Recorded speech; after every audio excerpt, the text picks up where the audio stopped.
Good morning. Maybe. Hopefully. I'm in Paw, Michigan. Getting ready for another amazing day of... What is it that I do again? Trucking. Let's go to Detroit. Yay! Back to this. Yeah. Have arrived to Wayne, Michigan. And it is time to go check in and get unloaded.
I'm not even gonna lie to you guys, that start to finish was 49 minutes, which is on the slow side for me. But if you can see my face and general disposition at this moment, you might be able to believe me when I tell you I don't feel very good. So my caring threshold is, it's there, but it's not.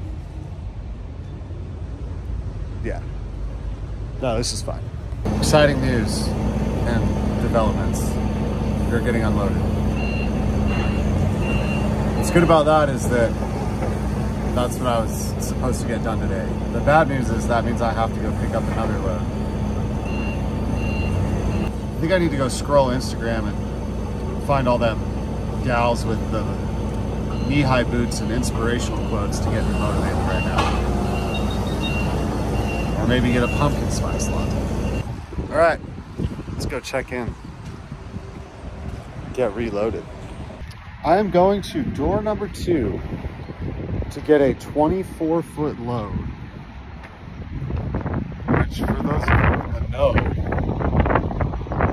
is potentially the most frustrating length of load, but I have a secret weapon in my trailer box that I remember to grab when I was home. So we are cruising, let's go.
We're done and it looks like that.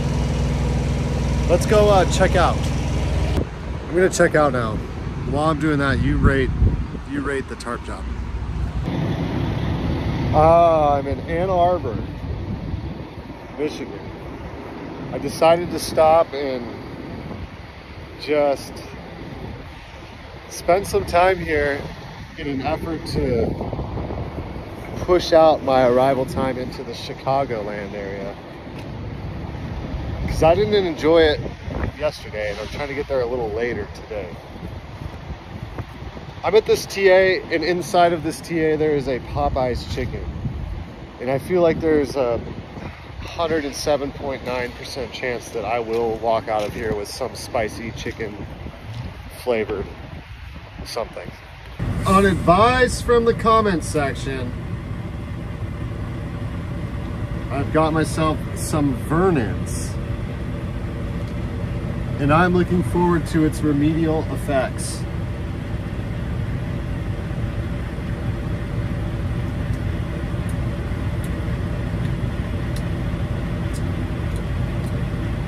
I am healed. Thank you.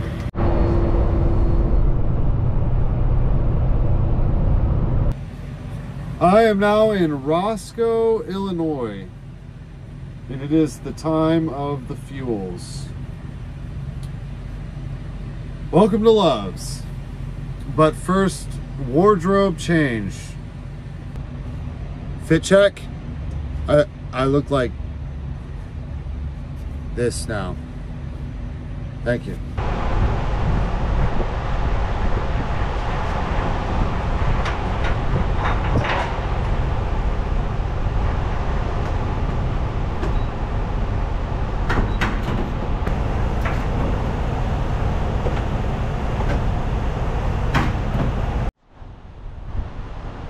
Tarp job is still absolutely fine.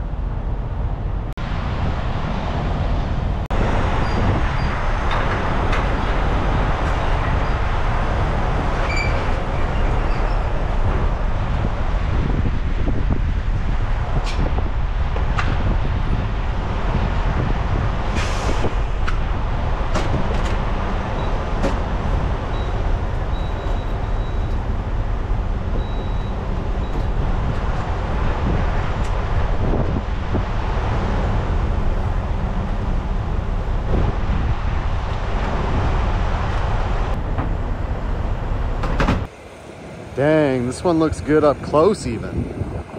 Nice. Does anybody else like get upset when they have to untarp a good tarp job? Or are the rest of you freaks normal people? Oh. Let's keep driving for a little while and see if we can't make these eyes a little heavier, yeah?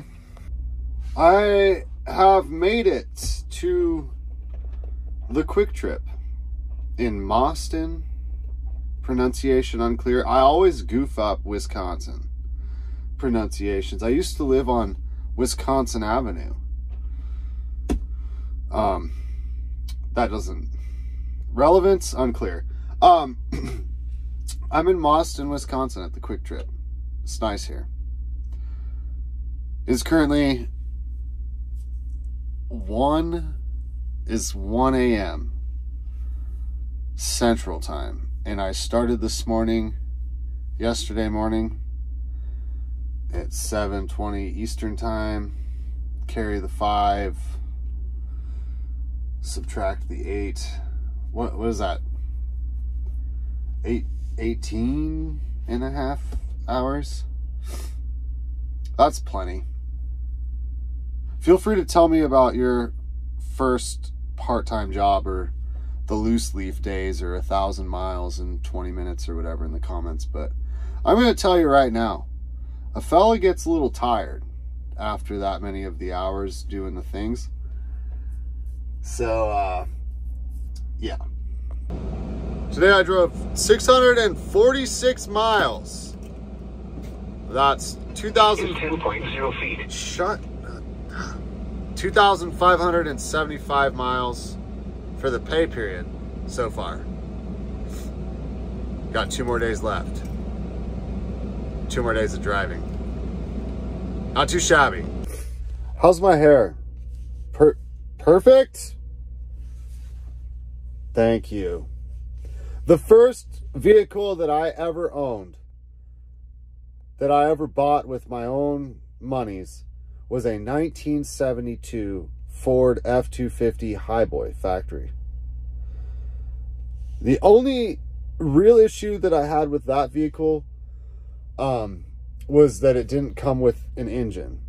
But the cool thing was that my dad, a couple years earlier, he dragged home a parts pickup from some lady's yard, a 1979 F-250 two-wheel drive.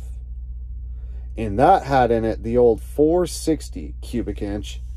And so what we did is we just kind of yanked that thing right out, and then I took it all apart, and I was in the process of rebuilding it, and then I got distracted by some other things and never did get around to putting it in the 1972 Ford F-250 Highboy.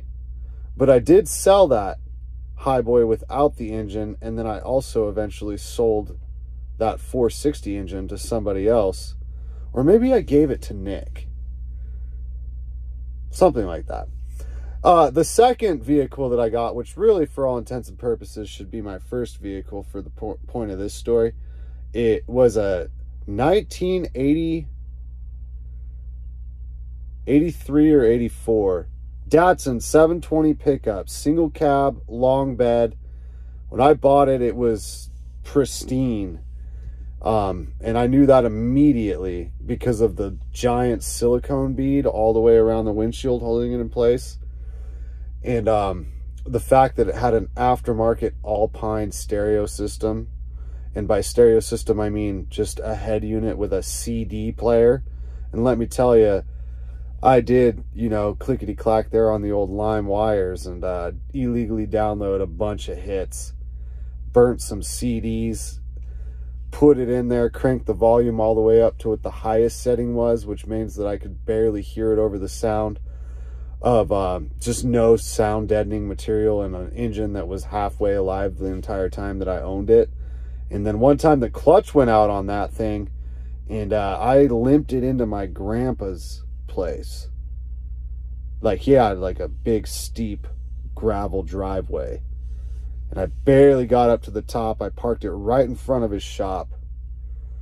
It was the middle of the night. I slept in that thing. He woke up in the morning. He was headed out to go deer hunting because it was the first weekend of deer season. And I said, hey, Grandpa, instead of hunting the deers, maybe you would like to help me replace the clutch in my Datsun pickup.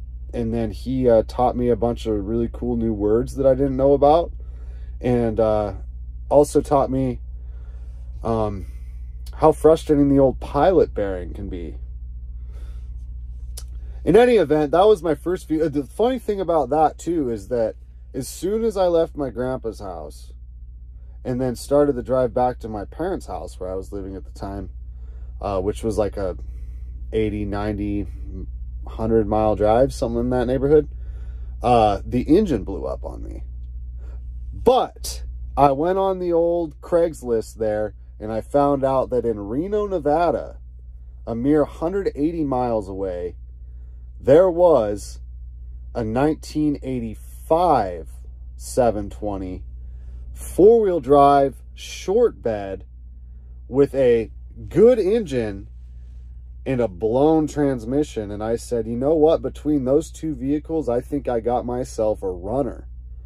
And wouldn't you know it, all I had to do was completely disassemble the transmission from the two-wheel drive so that I could mate it to the output shaft of the four-wheel drive.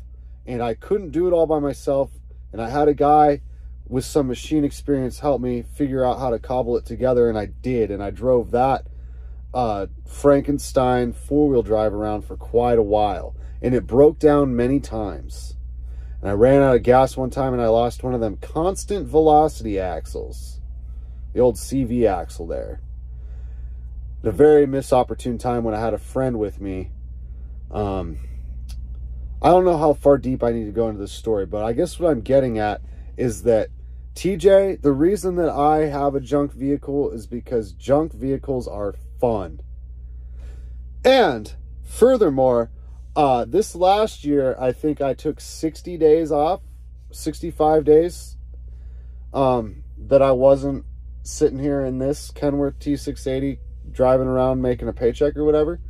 So, and you know, maybe what, 40 or maybe not even that. A lot of those days are vacation days where me and the family load up in the vehicle that's not a junker, the one that we got for the redhead there, so she has reliable transportation, and we drive that thing all over the country.